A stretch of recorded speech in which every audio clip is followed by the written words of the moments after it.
Welcome to the Final Girls podcast. I'm Anna Bogutska, co-founder of the Final Girls Collective and your podcast host. To celebrate the release of Men in UK cinemas today, we've got an exclusive interview with Alex Garland, the writer-director of this divisive folk horror starring Jessie Buckley, Rory Kinnear, and Papa Esidu. The premise of Men is deceptively simple. It follows the character of Harper, played by Jessie Buckley, who, having just lost her husband on the verge of divorcing him, goes to a remote house in an English village to try to recuperate and heal herself from the ordeal that she's gone through. What happens next in that village can't quite be summarized or explained. Let's just say that all the men in the village, and it's all men, and they're all played by Rory Kinnear, behave very strangely, and the strangeness and the weirdness begins to escalate as the runtime goes on. For anyone who hasn't seen Men yet, we do speak quite broadly about the contents of the film and about the ending specifically, but to be honest, it doesn't get too detailed as much as it gets philosophical on the nature what makes body horror horrific. But as always, if spoilers are an issue for you, then I definitely would recommend coming back to this chat after you've had a chance to see Men.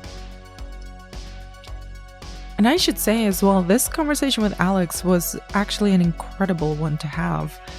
The interview was supposed to last only 15 or 20 minutes, as they usually would in these situations, but it ended up going for about an hour, which is what you're about to hear. And it's really rare, extremely rare, to get to have these type of conversations with filmmakers. And I'm so grateful to Alex for extending our time and for the really intriguing and provoking digressions that we went on. We will also be publishing a deep dive bonus episode into the film itself over on our Patreon, which you can find at patreon.com/thefinalgirls with a special guest, Barry Wild. So once you've had a chance to see the film, then I do encourage you to check that one out, as well as this conversation. And if you enjoy this podcast in general and these bonus episodes, do give us a follow on Twitter and Instagram at The Final Girls UK, and consider leaving us a little review on Apple or Spotify podcasts. It really helps people discover the show. And with all of that said, please enjoy my conversation with Alex Garland. I always like to start these interviews, first of all, with the same question. Genuinely always curious about the process for every single filmmaker I speak with. With Men, was there a particular scene or character or an image that was the genesis of the film for you? Oh yeah, absolutely. It was two images. I mean, but they're sort of obliquely related. And they're bits of iconography that appear in the film. One is sometimes or quite often called a green man, but has other names as well. Like some people don't like that term and say it's a foliate head or something. But it's basically a man with like leaf matter either growing out of his mouth or forming his beard and hair or forming his skin or something like that, a variation on that. And they appear all over Europe and beyond, and you could find them in like medieval churches or something like that, or Victorian architecture, whatever, or pub name. And then a Sheila Nagig, which is I don't think you could say it's a counterpart to it, because then you'd have to know the minds of the people who created these bits of iconography and understand what they were thinking when they made them. And I think that is unknowable. It's mysterious. But a Sheila Nagig is another form of iconography, except it's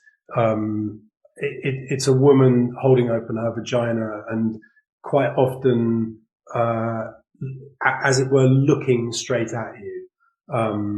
And the thing about both those bits of iconography that that sort of triggered a set of responses in me is that they do is exactly that. They trigger a set of responses, and the responses are completely your own, because there isn't really a good account. There's not a reliable account of why these things exist, and they're very old. So there's a distance of centuries between the times where some of them were made, not all of them, but some of them were made now. And all you have is your modern subjective response as a sort of true response. And that interested me because then what is the response? What is the subjective response from one person to another? Where does it come from? What does it mean? That kind of thing. Sorry, I'm rambling, but it was those two things that triggered it. There's a thread there that I like to pull out, which is the unknowability thing about these artifacts and these images, right? Which I think is also one of the things that's appealing to me about folk horror in general. I know people have associated men with that tradition of horror film. And what I find really interesting, and I wanted to ask you about, there's people often associate folk horror as a kind of uniquely British tradition of horror, which, is not strictly correct, really. And even as you mentioned with those two images, they appear all over Europe. But I was wondering, kind of, what about the unknowability of these two figures that reappear so often in general and that are unknowable, for lack of a better word? What about it started to appeal that then translated into something that feels so contemporary? Well, to be honest, I think folk horror almost always does that.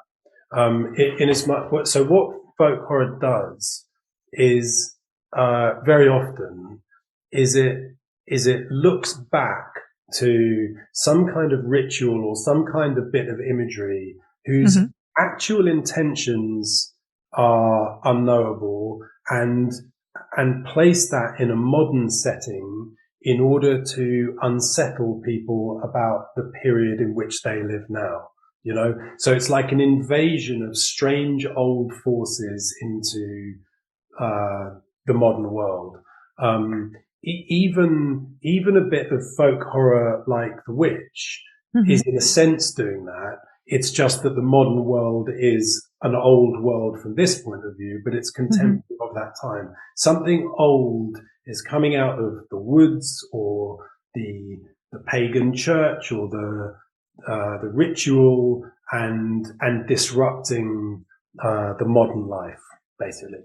And folk, one of the reasons why folk horror works, I think, or can work when it's done well, is that the imagery it employs has its own kind of visceral quality, that in a way the makers of the folk horror things are piggybacking off the inherent power of the imagery that they're using. So for example, I think a good example is witch markings, which are completely, in sort of reasonable terms, are basically indecipherable.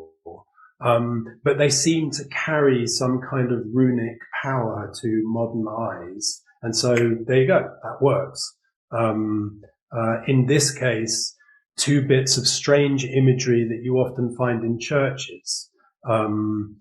It's like it lends them this extra quality of power that if they were modern bits of imagery, let's say they did not exist in medieval churches, they had been invented by a graphic designer 2 years ago, I just don't think they'd have, it's the folkness that gives them a sense of meaning. Does that make sense? Yeah, it does. I think there's a shared similarity with art in general and in cinema in particular. Audiences and viewers imbue a piece of work with power once it reaches the right audience, I think. And I kind of wanted to ask as well about your protagonist. So, well, I mean, it's on the surface. The film is called Men. It tackles the idea of misogyny very overtly. But looking back on your previous film, there is always central female protagonists, and the dynamics between genders are always very front and center, at least the way that I've always read them. Not all, but sorry, I cut you off, but just not always. I mean, 28 Days Later or Sunshine or Dread, they were male protagonists. I mean, yeah. Just as a point of fact. Oh, of course. I'm being super specific here and thinking about your directorial work, but I wanted to really ask you what about the subject or this dynamic between genders kind of keeps you coming back to reinterpret it or revisit it through different films?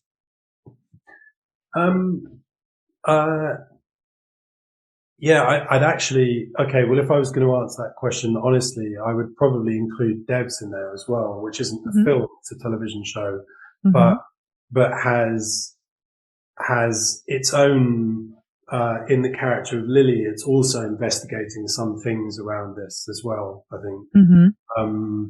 What I'd say is that the films always have different sets of preoccupations, but they've also got commonalities. And one of the film that Men is most correlated to, I think, in these terms, in the terms that you're talking about, is probably Ex Machina, because Ex Machina has within it a. By the way, this is from my point of view. It may be from everyone's point of view, but this is from my point of view.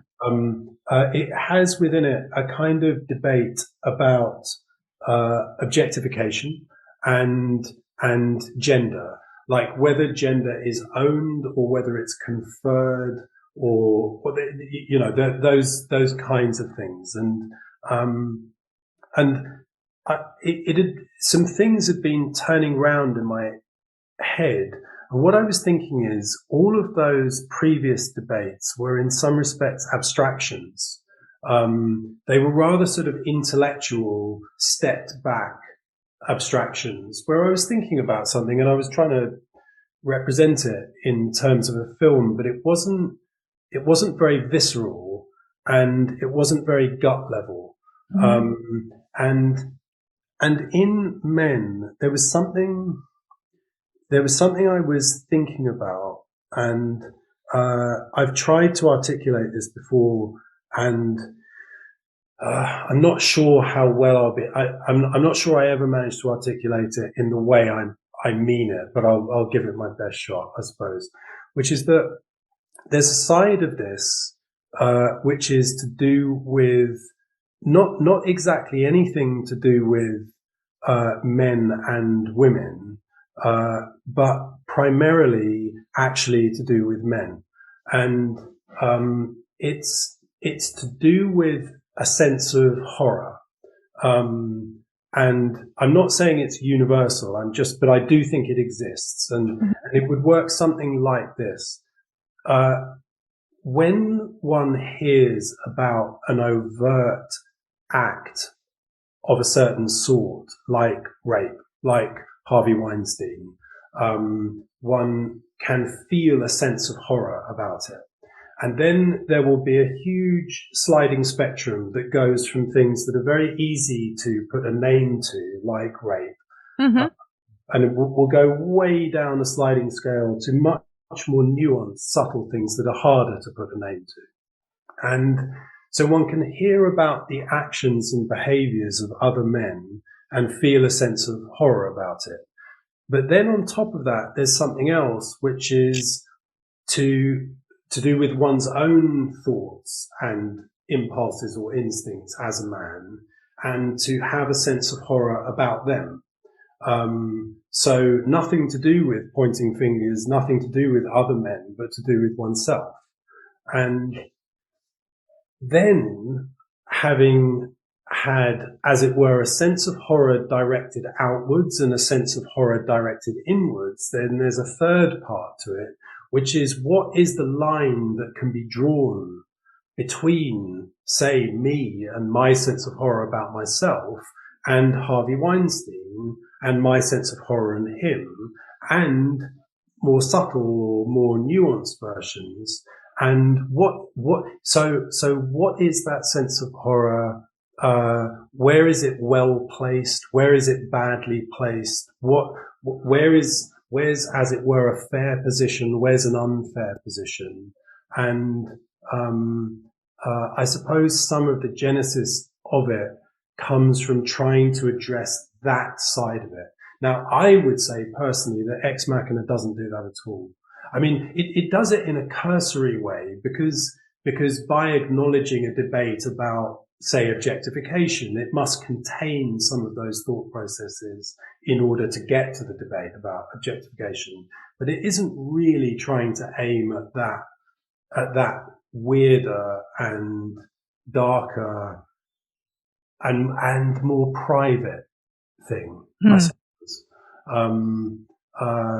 So this felt like something that hadn't, to me personally, had not been done before, and it, in a sense, the clues in the title that it's not. I keep being asked questions about it as if I'm writing about what women think about men, and I'm thinking, no, I'm trying to do something different. I'm trying to write what I feel actually about myself as much as anything, you know. Yeah, I didn't personally read it that way. And actually, what I wanted to ask you, kind of, but I'm going to reframe the question that I had prepared based on what you've just answered, which is kind of considering all those ideas that you were just explaining.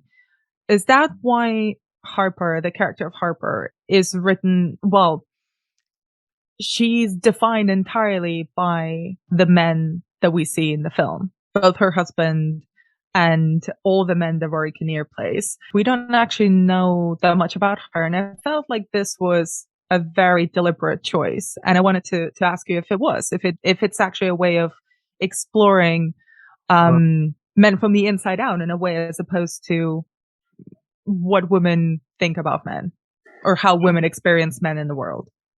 I mean, you know, in interviews broadly, I try to be honest with answers, which often means I feel like I'm being sort of disappointing in the answer. But I think that the truth is that for years I have tried with protagonists to avoid giving backstory.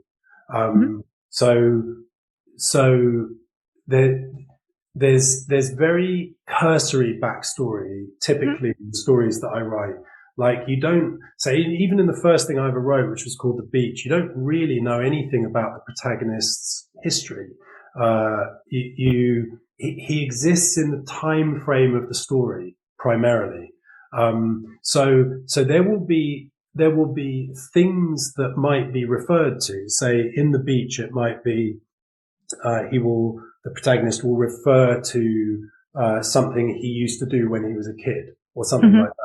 And with Harper, the equivalent would be the reason she is in this place to process events is because an event that happened with her husband.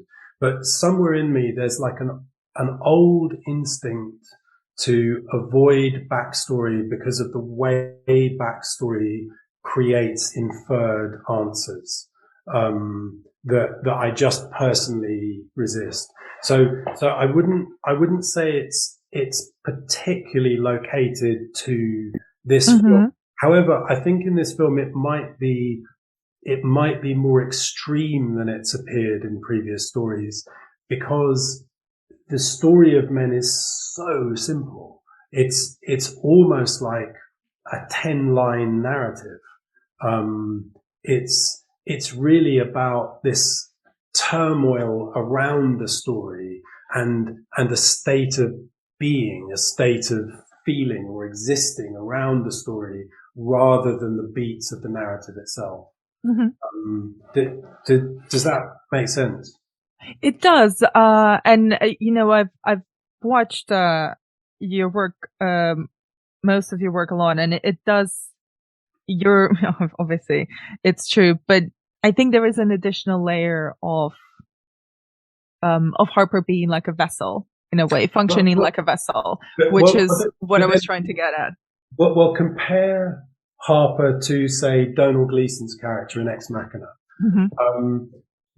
All you know about Donald Gleason's character is that he lost his parents in a car crash, and he works at a tech company. That's it. That's all you know about him. I have a, but you know what? Rather than me try to use examples from previous films of rather blank protagonists where there's limited information.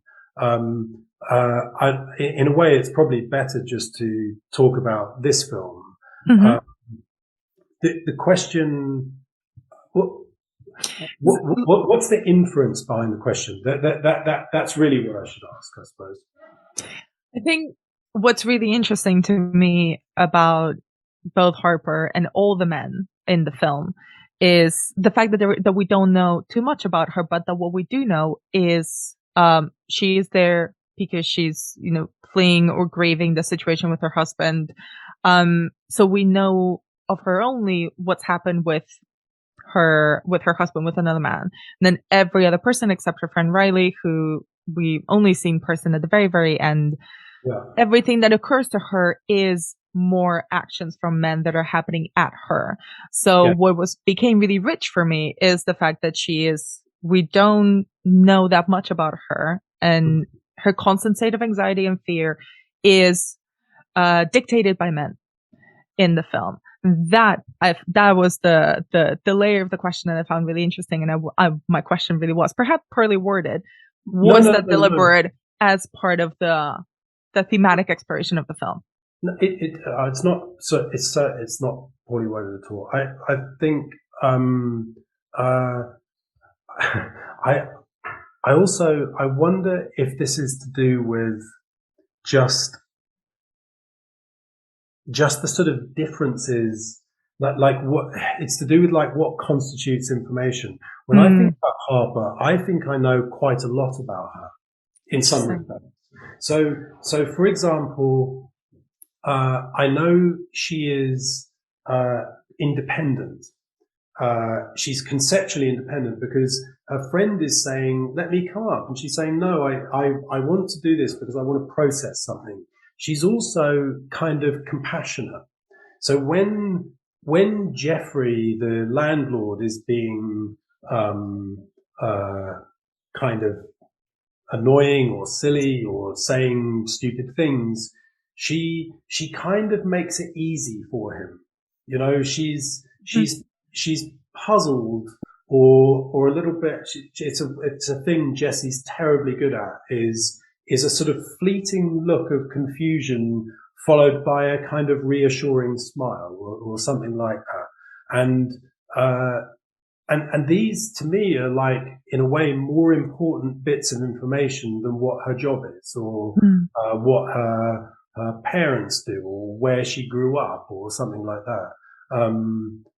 But I could go on. But if what you're asking was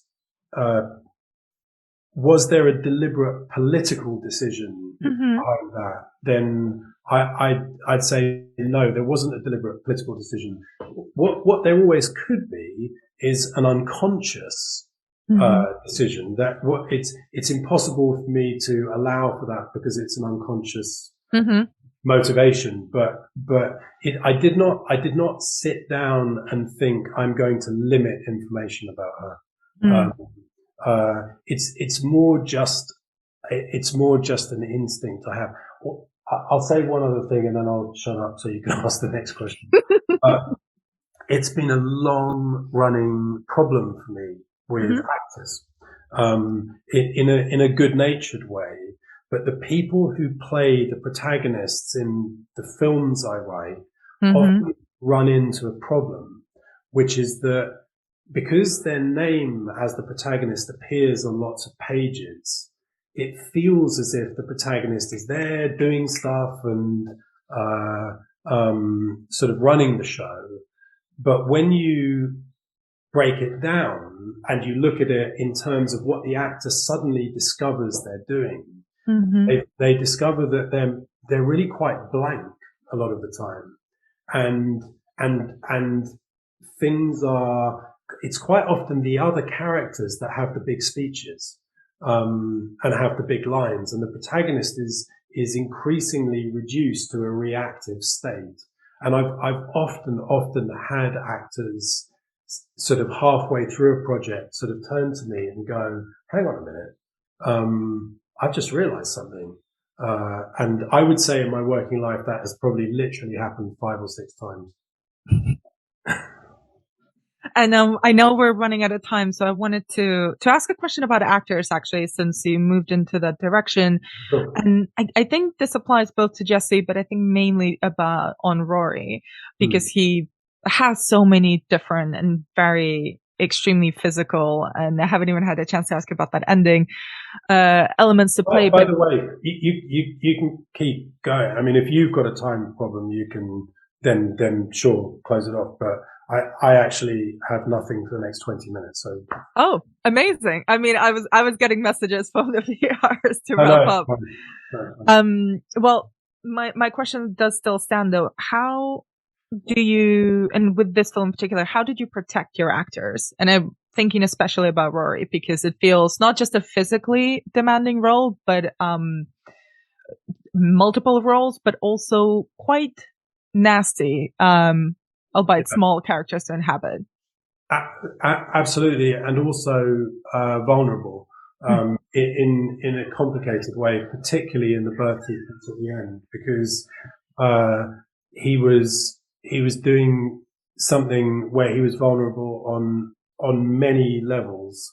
Some of them purely physical, because it was -2 and he wasn't wearing any clothes, and it's night shoots and it's exhausting, and also vulnerability, because doing, an actor in any scene is vulnerable, even if they're talking in a room. There's a vulnerability to it, but doing that stuff is just even more so. In terms of how I protected them, I'd say it's a complicated thing now. I think the main way I protect them, I suspect, is by treating them as sentient adults with agency, and by saying, this is what we're going to do, and you are a participant in it. This is why I think it's a good idea, but we should talk it through. And by being open to change, being open to people saying, I don't want to do that. And making it very, very clear that I'm not saying that as lip service, but I really mean it. So one of the things that happens in the rehearsal process is actors learn quite quickly that if they want to change a line or say something differently, that I'm fine with doing that, provided that it doesn't interfere with the underlying intention of the scene or the plot or something like that. And so you build a sense of openness and trust, and that probably sounds a bit cute, but that is basically what it is. And to the extent that by the time we were about halfway through the rehearsal process, we would spend much more time talking about the project or the scene or issues behind it or personal points of reference to it than we would running the scene and running the lines. And for example, Jesse, this is a good example of it. Jesse ended up providing dialogue for the vicar. So that is an actor giving dialogue to another actor for their character. Now, it's not like she didn't turn up and say, look, I've written you a new scene. It wasn't like that. But it was the product of a discussion that then became folded into the scene. And so that's the sort of best protection I can offer, short of just on a sort of day by day basis, trying to make sure people are, we don't go over too much. We make sure everyone's fed. Those kinds of protection. The managerial stuff. Yeah. The managerial stuff. Exactly. Yeah. And kind of following on from that, I'm happy to talk about the ending if you are. Sure. Because aside from being completely unexpected, I purposefully avoid trailers or any coverage of the film before I actually get to watch it. So thank you. So I wanted to ask about the extremity of the gore, and also the practicalities of it and the imagery of it. So there's a two-part question here, and maybe I'm gendering this a bit too much, but this is how I read it. Sure. Was it a particular decision to essentially subject Rory's multiple characters and Papa's character as well to so much bodily harm, to so much gore and destruction of the body, while Harper is relatively, unless I'm wrong, because I have only seen it once, completely unscathed physically, never actually physically injured, which is usually the complete reverse in horror films, if we're being honest. And the other kind of more practical question is, how much of the birthing and rebirthing scenes with Rory and Papa were actually, like, how far could you go, or was there any point where it became too much to practically shoot? Like, was there a larger vision that was just impossible to make, to materialize? Or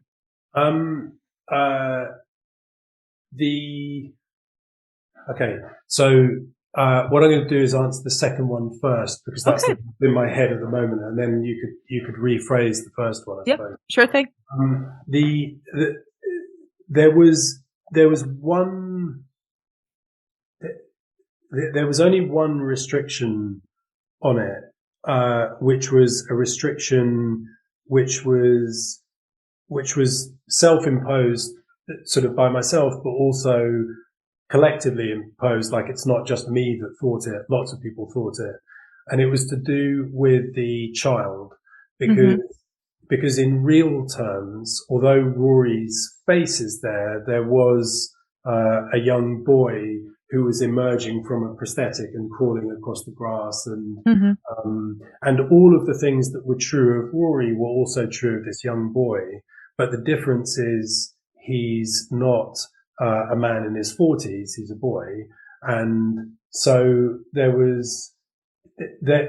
things that I suppose I could have done differently if there wasn't a child on set, possibly.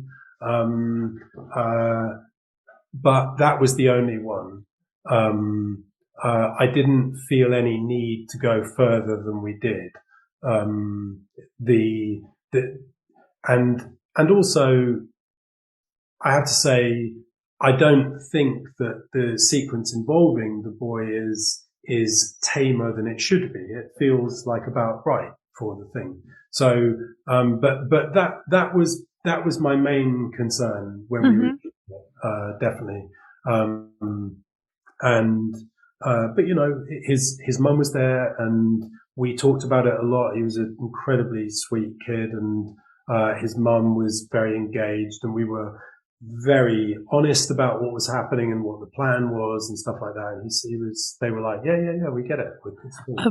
A slight follow up onto that. How do you explain the scene? Which when I was watching it, my mouth was literally, my jaw was on the ground, because as much body horror as I've seen, that's not the shocking part.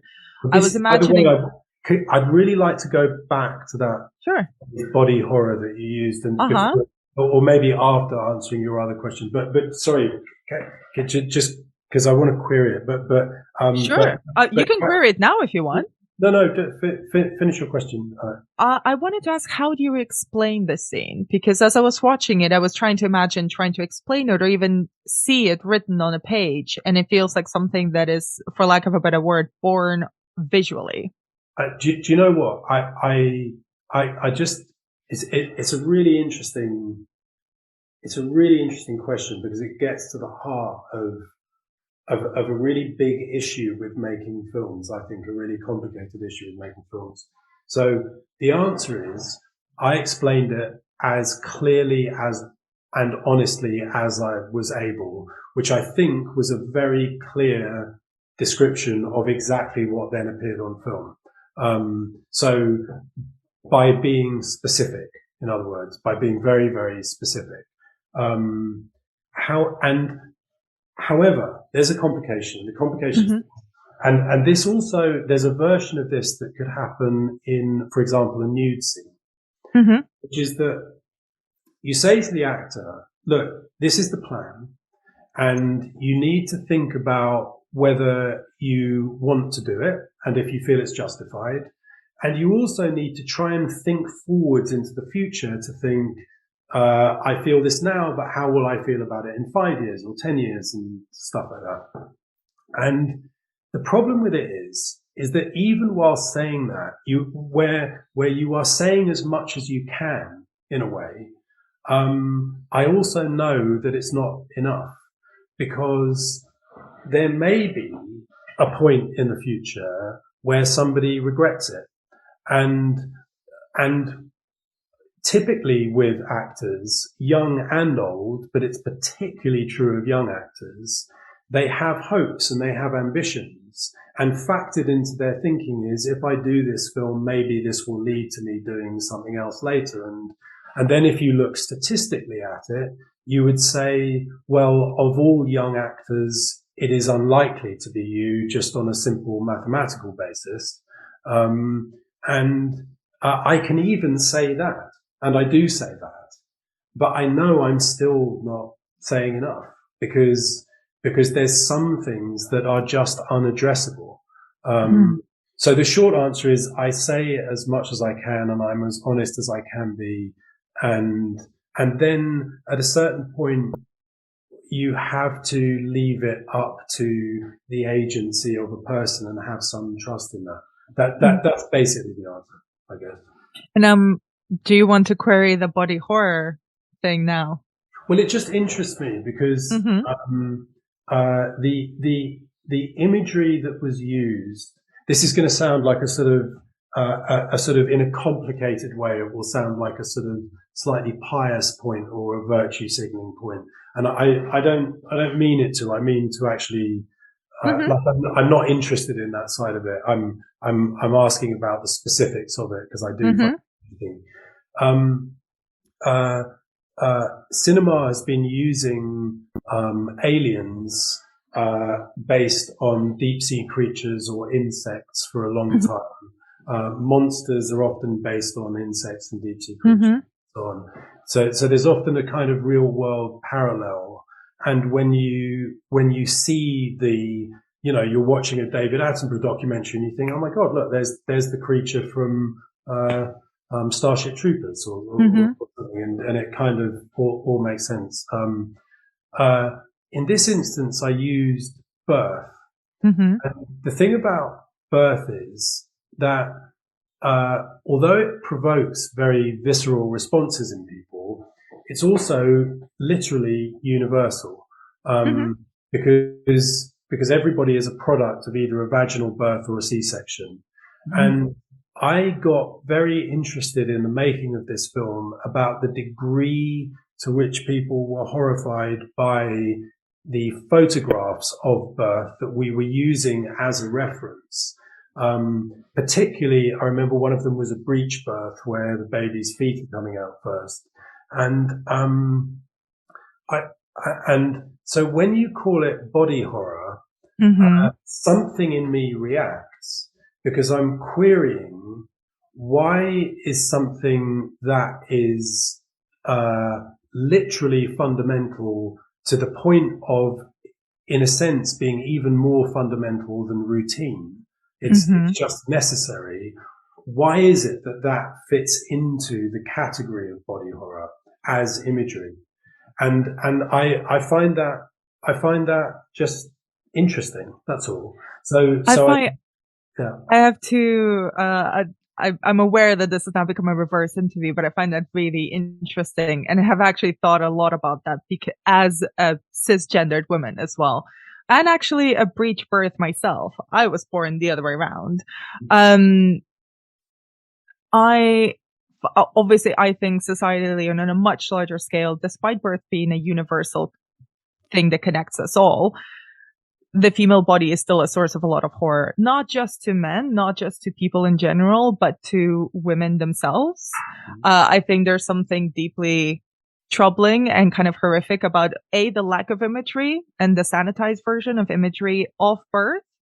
That we're presented even to ourselves. So there's a deep lack of knowledge and a visual understanding and a physical understanding of how the female body in particular operates, even in terms of education of girls. There is a systematic and very differing, according to cultures, mutilation of women's bodies, be that extreme or completely everyday in kind of on Western terms. So that we're very used to, and that is called the beauty business. That's not called body horror, but it is, if you break it down, body horror in a way. A lot of it involves pain, a lot of it involves transformation or mutilation. And that is it's not, I don't think, universal, but it is quite specific to women and is also not spoken about and is not visualized. And if it is, it's always a cartoon version of female bodies. That's why I refer to it as body horror. And the other thing, and specific to your film in particular, there is something that I think taps into both how unused we are to seeing birth, but specifically because we're seeing a male body with a vagina in different parts of the body as well, that is distended and given birth to a full-grown man. So there's the John Carpenter thing and the fear of the female body all combined. Sure. I just wonder. I wonder if people would actually have a weirdly similar reaction if it hadn't been a green man, but it had been a green woman. I wonder if, because the thing that fascinates me is that, and listen, this could be bullshit and it could just be me. It's impossible to know, right? I don't know. But I think that the horror aspect of it is more seated in the birth side of it than the Rory side of it. That's my gut feeling. And one of the things, so saying that the Sheila na gig comes from a period of time where its intentions are unknowable. But there's something in what you said, and I'd had these very similar thought processes myself. Now, I don't know what the carver of a Sheila na gig was thinking when they carved it. And I don't know what somebody at that time was thinking when they saw the Sheila na gig. But what I do suspect is that whatever they were thinking, they were less horrified by the notion of a vagina and birth than we are now. So the things that you're describing, I'm not sure have always been that way. I fundamentally agree with that. I think it's entirely how we've socialized ourselves. This is our own narratives back to ourselves that we're nowhere near even close to unpicking. Yeah, it's one of the things. So now, like I say, I don't know, but it seems to me that that's what the Sheila na gig represents: is something more honest and less bullshitty and less neurotic. And I find it also very interesting because that's my gut feeling, that the Sheila na gig is a less neurotic representation of something. And when you look at Sheila na gigs and where they survived, where they existed and where they survived, sometimes they survived within churches. So they survived the Victorian era, where in museums, Victorians were placing fig leaves on genitals of statues that they revered, bits of classical art and bits of Renaissance art, and they were covering genitals because they felt embarrassed or concerned or ashamed or whatever, but somehow they got protected and left alone within the churches. And in some sort of fantasy part of my mind, it's almost like somewhere people knew this is an honest expression of something and we shouldn't touch it. But maybe that's a piece of total fantasy on my behalf. But what I do think, anyway, to sort of cycle back, what I do think is probably true is that the carvers and the viewers of those things were more straightforward about this than we are now. And my resistance to the notion, and I understand your description of why it does constitute body horror, but I do think there's a funny kind of dissonance about saying the thing that is horrifying about this should actually, truthfully, not be horrifying at all in any way, shape or form. And I think that people might be disingenuous and they might say, no, that it wasn't the birth bit of it. It wasn't the vagina bit of it. It wasn't the head coming out of a vagina that shocked me. It was something else. But having sat in pre-production meetings and watching people react just to actual images of birth, I'm personally not sure that's true. But what do I know? That's fine. Well, that's what makes it really interesting. I think this applies to all horror in general, but with body horror in particular, because we all have bodies and we all have different relationships to our bodies as well, which are completely private. And as much as people can be open and talk about them, there's things that are never articulated, sometimes never even out loud. Right. But being confronted with imagery of bodies and of body horror in particular, as in the transformation or the destruction of bodies on screen in the context of a horror film, people will react to different things. And the fact that the birthing of it all is the thing that troubled people is quite interesting and I think really telling of the viewer. And then there's the uncanniness of it being a man and also of it being a supernatural man, because all the way that I read it, all these men in the film are not strictly human. So there is a supernatural layer to them that is that connects them all and becomes frightening and something other. So it's not strictly a human body.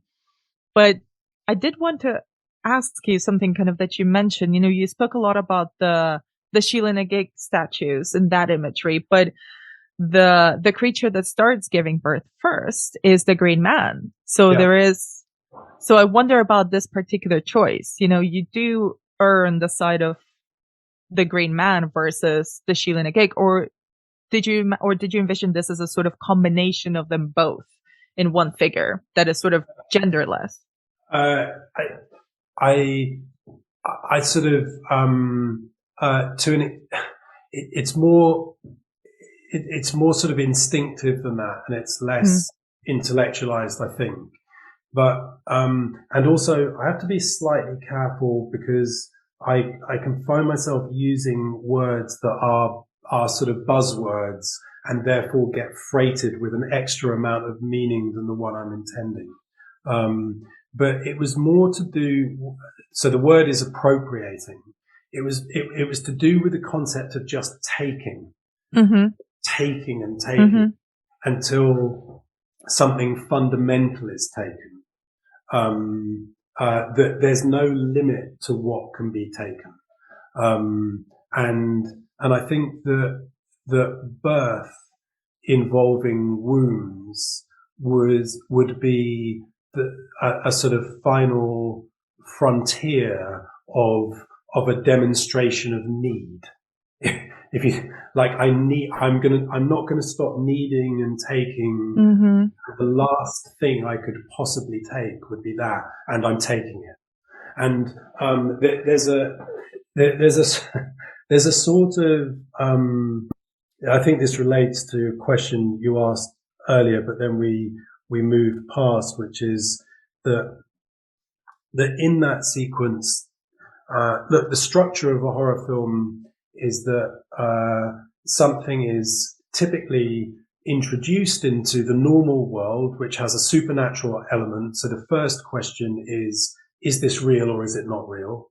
And then it becomes increasingly clear that it is real and it's powerful. And it's usually demonstrating its power then by killing things. So there'll be 7 people, and then there's 2, and then maybe 1. And so there's a graph chart that's going up and up and up in terms of supernaturalness and power and malevolence and danger. And then at the end, the hero does something brilliant and defeats the monster when it is at its most powerful point. And the day is saved, and then maybe there's a twist and it's not saved after all. But broadly speaking, that's the structure. And in this, that's inverted, and the creature is in effect more powerful at the beginning of the film than it is at the end. Its final moments, its kind of monster moment where it's, as it were, flexing its monster muscles. It's a mixture of it's sort of pleading and weeping and pathetic, and that's it. It was the injuries. You talked about the injuries. Yes, my question was about the choice to essentially destroy and cause and rip apart the male body, both Papa's and Rory's in the film, but leave Harper relatively physically unscathed, which is the inverse of what usually happens with female or male characters in horror films. And also a question like, who's been doing the ripping apart? Like, really, who's been doing it? I kind of like, to what extent are the wounds self-inflicted effectively? Even the hand stuck through the letterbox is kind of a self-inflicted wound, because because he pulls it back. It is because it's pulled it back, but it's also because he's done something to which there's very little response. If you see what I mean, it's not leaving a lot of choice in terms of what the response is in a way. So it was anyway. Look. What's partly happening is the strange digressions of this movie are sort of weaving their way around around my mind. I think that in truth, none of what I say matters, these are just the thoughts that were going around my head. But I don't think I don't think they're particularly insightful or particularly necessary. The thing that interested me about the film on a personal level was to do with how people reacted. And I've got, in some senses, less and less interested by my own intentions or my own thought processes, and more interested in the thought processes that get triggered or caused. I was trying to think of a different word for triggered, and then I realized I couldn't. There's so many. Provoked. Yeah, provoked. Yeah, there you go. Damn it. I kind of, on that note, I usually would ask kind of what would you like, what would a filmmaker like the audience to take away? But I've read enough interviews with you, and just from this conversation and what you've just said, I can see that that's not really the intention. So I'm going to rephrase it and kind of ask you, what has been the most provoking or illuminating reaction that you've gotten to Men? Well, it's the one that I expected, I suppose. I expected it, which is why I kind of gave up on one side of it, which is people saying the film is this. The film is saying this, or the film is doing this. It's a feminist film, or it's a misogynistic film, or it's a misandristic film, if that's the right way of using that word. I'm not sure it is. But you know what I mean. Or, yeah, I do. And what I sometimes those responses are dismaying, because I think, in a way, how could you possibly think that's what I'm intending or what I'm doing? But in other ways, I've really, really genuinely, truthfully come to expect it. And but I guess in this movie, I have had from people I know very, very well, 180-degree different interpretations of the movie. And so what the film has provoked them to think, and then what I have been provoked by in terms of their response, incredulity or relief or whatever it happens to be, because within that there are 180-degree disagreements, in the end, I just kind of retreat.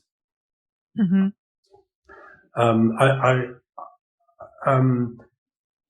going to try and be honest again and say I've been talking about this film for about the past 4 hours, or 3.5 hours or something, and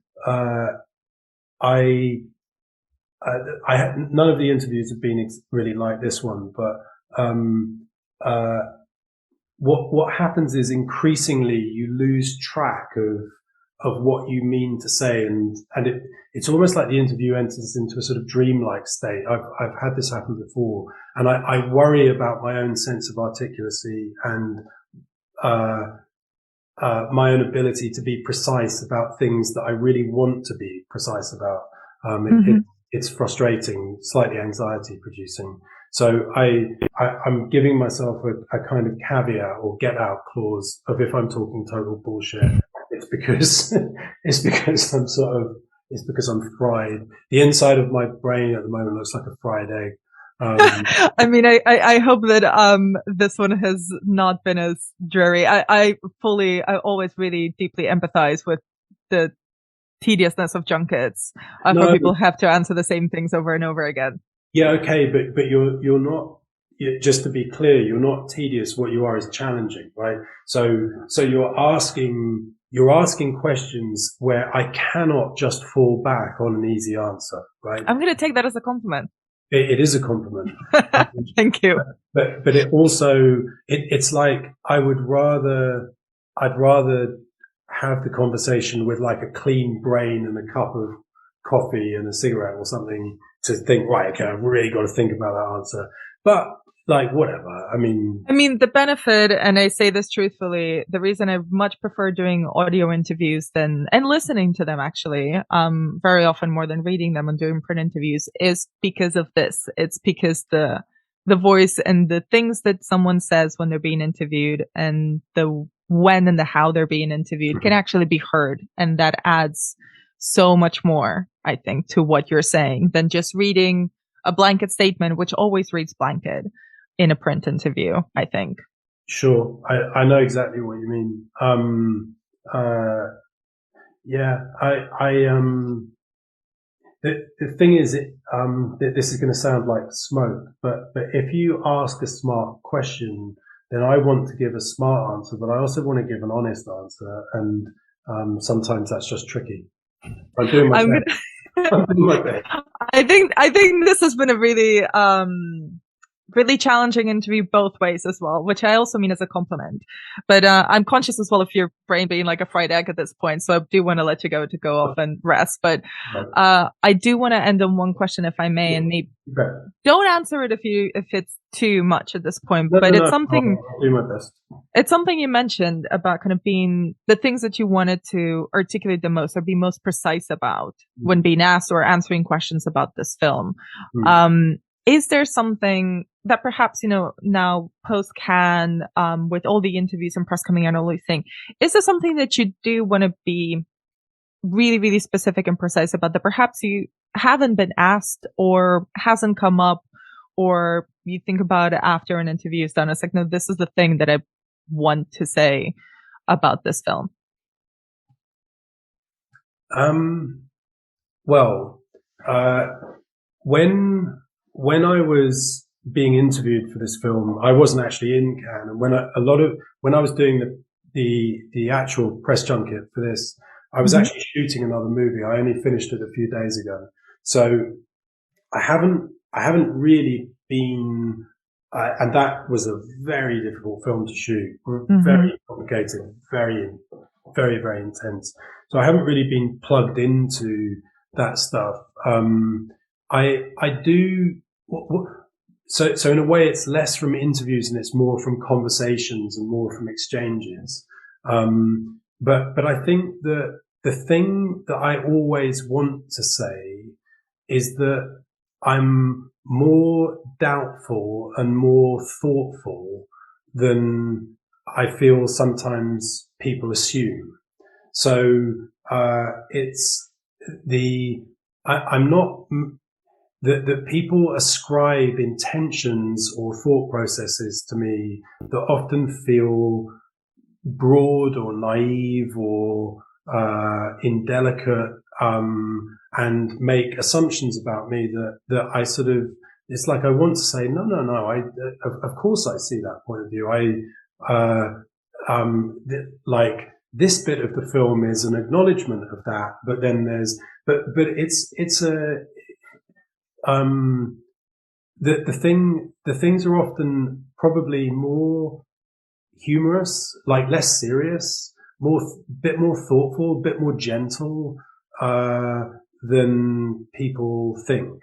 But that could be because the presentation of the film itself feels so loud. I mean, it could be that it precludes the possibility that actually it's nuanced or gentler than people think. So it's something like that, but that's more based on conversations than it is from the process of doing interviews. I think I've sensed it in interviews sometimes, that people's, like one of the things would be, I guess it would be, people would say, you seem to be making a point about this. And it would be something like, victim blaming or Eve eating an apple from a tree or something like that. And I'm thinking, no. Like, I'm not making a point about that. I'm treating that as a kind of given that we know that. I'm aiming for this other thing over here, but it seems like, but somehow the sort of thought process ascribed to me never gets to those areas. It's something like that. I've done the sort of fried egg thing and got myself back down the rabbit hole and dropped back into the inarticulacy. I think what I'm trying to say is just what I started saying. I should have shut up at that point. It's gentler and it's more thoughtful than it might seem, and in a way less earnest and more doubting, maybe. That's an interesting thread, and I could pull at that, but I think I'm going to have to let you go. And I just want to say thank you so much for this conversation. It's been truly interesting. Good.